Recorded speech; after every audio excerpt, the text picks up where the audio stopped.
पिछले 24 घंटे में 357 लोगों ने गंवाई जान। हमारा उनका परिचय करवा दे। हमारे साथ कपिल श्रीवास्तव जी समाजवादी पार्टी के नेता हैं, आपका बहुत बहुत स्वागत है। हमारे साथ मतीन खान जी प्रदेश अध्यक्ष हैं मुस्लिम लीग के, आपका भी बहुत बहुत स्वागत है। और सबसे पहले कपिल जी आप ही के पास आएंगे। पूर्व मुख्यमंत्री अखिलेश यादव ने और समाजवादी पार्टी के मुखिया ने इस पूरे प्रकरण को देखते हुए मुख्यमंत्री और राज्यपाल से इस बात की मांग की थी कि कार्रवाई की जाए। अब कार्रवाई कर दी गई है। कार्रवाई की टाइमिंग पर हालांकि सवाल उठ रहा है, अब आप संतुष्ट हैं कि कार्रवाई उचित हुई? देखिए, सबसे पहली चीज ये है कि अगर न्याय जो है वो देर से मिले तो वो न्याय रह नहीं जाता। और सबसे बड़ी चीज है जो ये कार्रवाई त्वरित होनी चाहिए, इस पे इतनी कोई बड़ी जांच कराने की विषय वस्तु नहीं थी। अगर आपको उनके वीडियो पे कोई शक था कि कोई टेम्पर्ड है तो आपने फॉरेंसिक कराई होती है। विद इन वीक ये कार्रवाई हो जानी चाहिए थी, लेकिन ये कार्रवाई जानबूझ के टालते रहे और आज जो है वो न्याय कहीं ना कहीं से हल्का फुल्का देखते हुए मिला है। लेकिन हकीकत ये है कि आरती राज चंद्रवानी जी ने जिस तरीके का वीडियो वायरल किया था और जिस तरह की शब्दावली जो है उसके लिए तबलीगी जमात के लिए की थी, देखिए वो भी कहीं ना कहीं से धर्म से ही जुड़े हुए हैं। तो ऐसे लोगों को आतंकवादी कह देना और ऐसे कह देना कि इनकी जगह तो जंगल में है या जेलों में है, ये अनुचित है। 2-4 व्यक्ति अगर कहीं कोई ऐसे हो कि मान लीजिए वो अगर कोई ठीक तरीके से ना पेश आए हो तो उसके लिए पूरी तबलीग को ये आप नहीं कह सकते हैं जो कि धर्म से जुड़ा हुआ सब। तो आस्था पे प्रश्न चिन्ह उठाना और इस तरीके से संस्था को बदनाम करा अनुचित था। अब उन्होंने किस प्रेशर में ऐसा बयान दिया था या वीडियो वायरल किया था ये अभी प्रकाश में नहीं है। उन्होंने वीडियो वायरल नहीं किया था। नहीं मतीन जी, उन्होंने कपिल जी उन्होंने उनका एक स्टिंग किया गया था और जिसने स्टिंग किया था हमने उनका बयान सुना, सफाई उन्होंने कहा कि जिन्होंने स्टिंग किया था उनके ऊपर कार्रवाई करनी चाहिए। उन्होंने जो शब्द मुझसे कहा बोलने के लिए मैंने वो बोला, मुझे नहीं पता था कि मेरा स्टिंग कर रहे हैं, तो उन्होंने तो ऊपर से कार्रवाई करने की मांग की है। अब सवाल ये है कि वो वीडियो हम दिखा भी रहे हैं, जब 4 अप्रैल को तबलीगी जमात से संबंधित जो लोग कोरोना पाए गए थे, जिनमें लक्षण थे, उनको लाया गया था। उस वक्त ये हुआ कि वहां पर ये लोग बसलूकी कर रहे थे, उस पर जो है इनकी सफाई है कि उस पर हमने टिप्पणी की थी कि भाई ये लोग जो कर रहे हैं वो गलत कर रहे हैं। लेकिन सवाल ये भी था कि उस वक्त जो जमात के लोग थे वहां पर अभद्रा करते उनका वीडियो सामने भी आया था। अब आप अपनी बात पूरी करिए। मैं ये कहना चाहता हूँ, देखिए स्टिंग तो तब ये होता ना जी कि जब ये इनके मुंह में ऐसे कोई शब्द कैसे भर सकता। इट मीन्स ये स्टिंग नहीं था एक तरीके से। ये इनको कहीं ना कहीं से पता था, आखिर इन्होंने अपने दिल के जज्बात को ही किया था। अगर इनको लगता था कि ये गलत तरीके से किया गया है और इनके प्राइवेसी के विरुद्ध अगर कोई अपराध हुआ है, संविधान के मौलिक अधिकारों का अगर कोई उल्लंघन हुआ है, कोई क्राइम हुआ है, तो चंदवानी जी से पूछना चाहिए कि इन्होंने अभी तक FIR क्यों नहीं दर्ज कराई। ये सवाल अब जो योगी सरकार ने बिल्कुल ये होना चाहिए कि अगर आपने वाकई आपको लगता है कि अपराध हुआ, क्योंकि व्यक्ति के विरुद्ध अपराध हुआ था, स्टेट केस ये तब होता है जब FIR रजिस्टर होता, तो अभी तो इनकी ओर से कोई इस तरीके की बात थी नहीं, तो इन्हें तो खुद मालूम था कि हमने क्या किया है, कितनी बड़ी गलती की है, उसकी वो लीपा पोती भले करें। मतीन जी भी सर हमारे साथ हैं, मतीन जी भी है मुस्लिम नेता हमारे साथ। मतीन जी, अब आप लोग तो पहले तो ये हुआ कि भाई ये स्टिंग वायरल हुआ और स्टिंग पर जांच बैठाएगी, इसके बाद उनके ऊपर जो कार्रवाई की गई। अब आप लोग ये कह रहे हैं कि ये स्टिंग दरअसल खुद उन्होंने ही बनवाया था। कपिल जी, बात इस चीज की नहीं है। कुछ चीजें ऐसी होती हैं जो कि परिस्थिति जन एविडेंसेस से आती हैं। अच्छा, ठीक है, एक स्पष्ट एविडेंस होते हैं, एक परिस्थिति जन साक्ष्य होते हैं।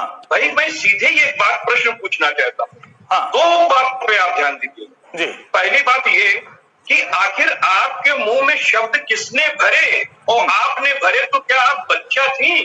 क्या आपकी उम्र अल्पवय की थी? कपिल जी, स्टिंग के बारे में आप भी बहुत जानते होंगे। जब स्टिंग होता है तो वहां पर बड़े व्यवहारिक तरीके से, बड़े दोस्ताना माहौल में सवाल जवाब बड़े फ्रेंडली पूछा जाता है। तो वैसे में वो कह रही थी कि इस तरह से जो हमारे साथ वो स्टिंग किया गया उनके खिलाफ कार्रवाई होनी चाहिए। लेकिन सवाल ये उठ रहा है कि टाइमिंग, क्या सरकार आप लोगों के दबाव में आ गई थी? जो आप भी सवाल उठा रहे हो, टाइमिंग, आखिर जब इस पूरे प्रकरण के 17 दिन बाद स्टिंग वायरल होता है और उसके बाद अब यानी कल देर रात में कार्रवाई की जाती है, तो क्या लगता है कि ये जो टाइमिंग है, इस टाइमिंग के पीछे आपकी मंशा क्या आपको समझ में आती है? क्या आप लोगों का ये दबाव था या इसके पीछे वजह कुछ और नजर आ रही है आपको?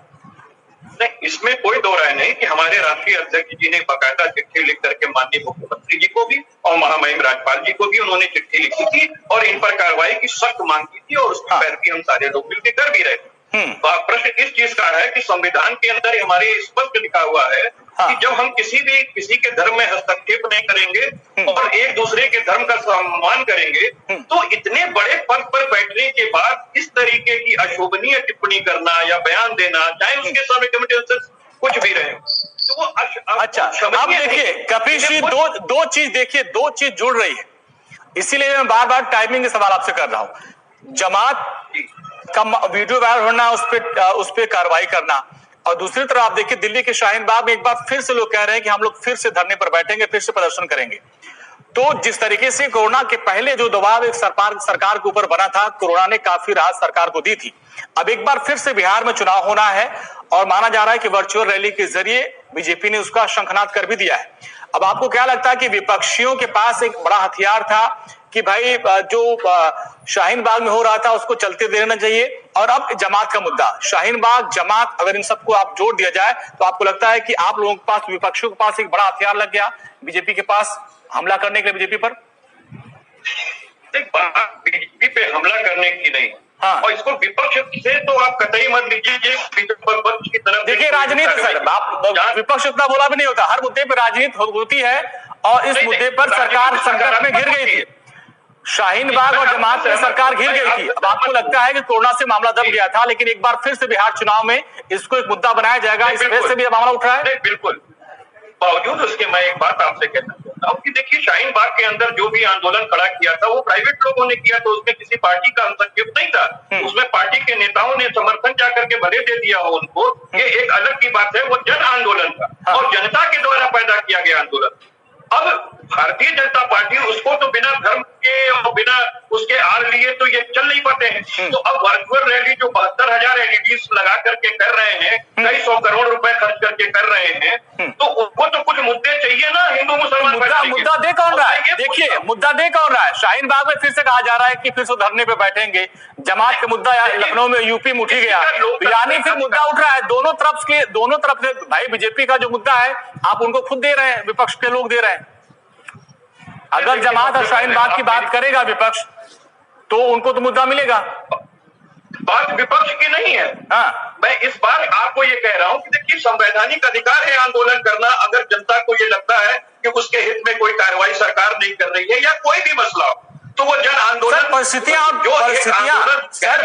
टाइमिंग का सवाल होता है। देखिए दिल्ली में बुरी तरह से मार खाई बीजेपी, शाहीन बाग का आंदोलन चल रहा था, और अब चूंकि बिहार में चुनाव होना, इसलिए मैं बार बार इशारा कर रहा हूं कि बिहार में चुनाव होना है और उस मोड में अब धीरे धीरे सभी पार्टियां आ रही हैं, और उन सबके बीच शाहीन बाग और ये जमात का मुद्दा उठना, क्या आपको लगता है इसके पीछे कोई राजनीतिक एजेंडा है किसी का भी, चाहे विपक्ष का या फिर बीजेपी का ही? नहीं, बिल्कुल नहीं। भारतीय जनता पार्टी का 100% एजेंडा। आप विपक्ष नहीं हो सकता। सीधी सी बात बोलते हैं कि कोरोना महामारी के पहले जिस आंदोलन को जिस तरीके से वहां पे खत्म कराया गया वो तो हट चुके थे।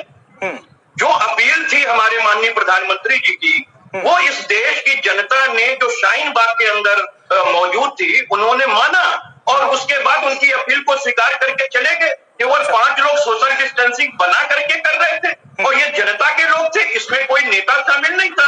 बावजूद इसके रौंदा गया उस आंदोलन को, और जब अनलॉक हो गया, पूरा देश आपने खोल दिया, शराब आप बेचने लगे, तो क्या जन आंदोलन जो संवैधानिक अधिकार है लोगों का, अगर कहीं अधिकार का अब मुख्यमंत्री योगी आदित्यनाथ ने सृष्टि प्रकरण की खुले होंगे सवालों का बीजेपी के नेता का लगातार जोड़ने की कोशिश कर रहे हैं।